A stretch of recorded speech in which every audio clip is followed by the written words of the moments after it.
И здравейте хора! И днес ще ви покажа как да кракнете Bandicam и как да го инсталирате.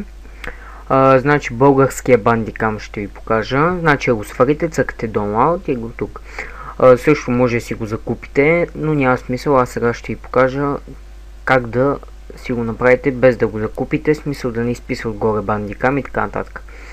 Значи може да снима на Minecraft, WoW и така нататък. Като влезете, това е сайта.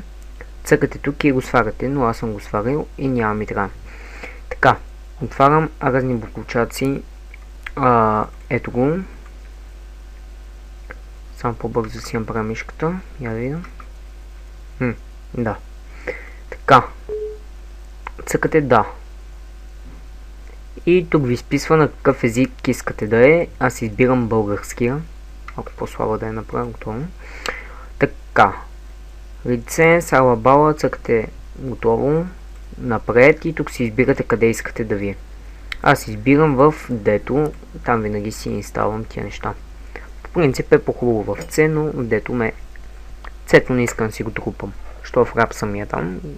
Като си в рапса, става фейл после.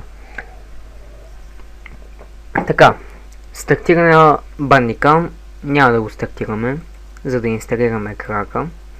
Сега, ако, примерно, не ви е дал крак, който кракната версия да имате, цъкате Bandicam и както виждате не ви е дал и аз ще сложа сайт откъде си го сварите. Пак влизате в разни, в смисъл аз влизам в разни блокочаци и това го отваряте, изпълни като администратор, задължително. Така. И ви изриза тук и спишете имейл. Без значение какъв. Примерно YouTube Maimunsko abv.bg и цъкте Register Application и цъкте OK. И вече сте готови за работа. Обновяваме и отваряме Bandicam. Така. Сега натискате да. Изчаквате, защото ето, Bandicam стартира. Ще има линк откъде си го сварите. И ето, вече имате Bandicam. Примерно искате да снимаме ето това прозорче, правите. Не. Ето това прозорче искате. Само момент да го направя. И снимате. Снимате и спирате. И къде ви се записва сега?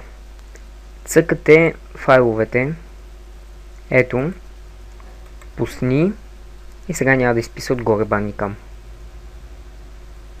Само да го отворим. Ето, няма да изписва вече Bandicam и ето пак ще ви покажа. Няма вече изписал Bandicam. И сте готови.